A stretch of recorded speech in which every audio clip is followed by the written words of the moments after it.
Today in Memos to the President, the topic is building a secure energy future. Hi, I'm Gigi Hinton, along with Bill Antholis, Managing Director here at Brookings and co-author of the memo. Bill, building a secure energy future is critical for our nation, especially at this junction where we are now. But you're saying that President-elect Obama has to make a big push early on. Why is that? Well, he listed energy security as one of his top priorities repeatedly throughout the campaign. And in, I think, all three debates with John McCain, it consistently was at the top of his list after dealing with the economic recession. And he should follow through on that. It's an issue that is still very much in the public mind. Gasoline was at $4 a gallon. It's come down, obviously, to about half that. But there's still a public urgency around the issue. They know that it connects to our national security. They know that it connects to climate change. And the economic volatility is something that we've all lived through. So he has an opportunity so close after the election to really move on a big issue that he thinks is medium to long term, which is the right way to think about the issue. The short-term thing that he's facing is the economic crisis. And that actually provides both a challenge and an opportunity. The challenge is that there are a lot of other priorities that require the president's attention, including budgetary attention. But the good news is some of the things that he might spend that money on could actually support energy security. So in our paper, we laid out some medium-term solutions that he should pay attention to. So this won't cost him any political capital, really? Well, it's one of those things where if he spends the political capital, he could earn more in the future. And in many states, there is certainly an urgency to get funding for some of the things that they were planning on doing. California is facing potentially a big budget shortfall. Other states are as well. Some of those money were going to be directed toward infrastructure. There might actually be political capital there.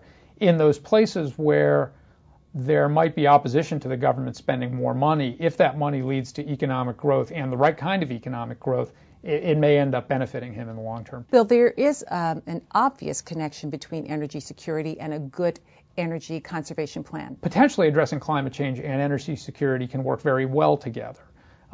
If you have a relatively stable sense of where the price of oil and gas is going to be over a relatively long-term time horizon, our relations potentially with places like Russia, Saudi Arabia could improve as a result of that. If we are less reliant on oil as our only source of transportation fuel, that may make those relationships a little bit less volatile because we have other parts of the relationship that we build out as opposed to exclusively being about oil, which is currently our transportation lifeblood.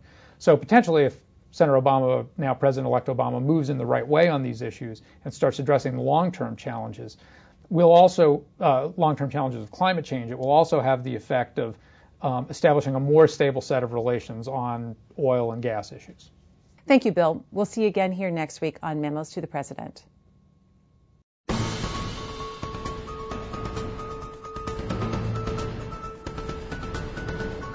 Is climate change something important that President-elect Obama should confront? I think that he should address ways to help small businesses that are addressing very proactively the issues surrounding climate change and how it's impacted. I think it's important that President-elect Obama make it a top priority because it's been an issue for like a long time now. I think it's really important that he does it because it's affecting the planet and it's affecting us. And that's a wrap. Hello, I'm Ron Nesson with Brookings Senior Fellow Steve Hess, author of What Do We Do Now?, a workbook for the President-elect. Steve, you devote considerable space in your book to advising the new president on selecting his press secretary. And that's a topic I have a particular interest in since I was President Ford's press secretary. What skills should Barack Obama be looking for in a press secretary? Well, it's very nice to be a great briefer, to have a lovely sense of humor, to do all of the skills that come with performing in front of a group. But the most important thing is that you're close to the president. It's really a question of all of these reporters in front of you want to feel that the information you're giving them is bankable because you got it right from the president. Well, you say that Pierre Salinger, who was President Kennedy's press secretary, had all the skills, but he wasn't held in high regard by the press because he wasn't a part of the inner circle of President Kennedy. That became quite obvious when there was the first big crisis, the Bay of Pigs crisis. And very often that's the case where he means well, but he may give the press misinformation.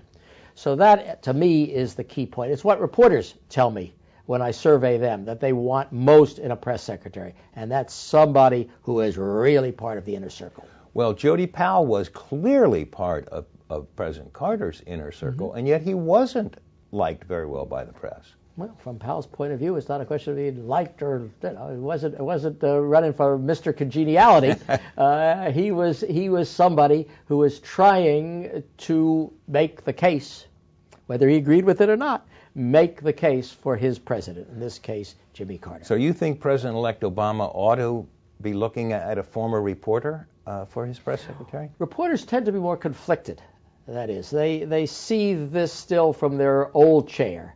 And the press secretary works for one person. He's the president of the United States. They expect to give good information, but they know who the boss is. And that may be more difficult for somebody who has spent all their lives as a reporter.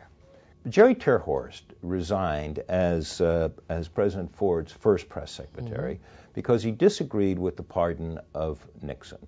Do you think it's important for a press secretary or President Obama's press secretary to agree with everything the president does? Well, I can't get inside his head. He may indeed disagree with a lot of things, but what his job is to state what the president's position is. Jerry Terhorst was a very honorable man, but his resigning sure didn't help Jerry Ford, president, one bit. I love the mock oath of office for the press secretary that you include in the book. Do you remember what it is? Remind me. I, yes, Ron Nessen, right. am here to work for the president, and it's my job to explain my president's position, whatever it is, to the best of my ability. Fair? Is that fair? You Absolutely. Were That's you, the job. That is the job. Well, thank you very much, Steve. I'm afraid we're out of time, though.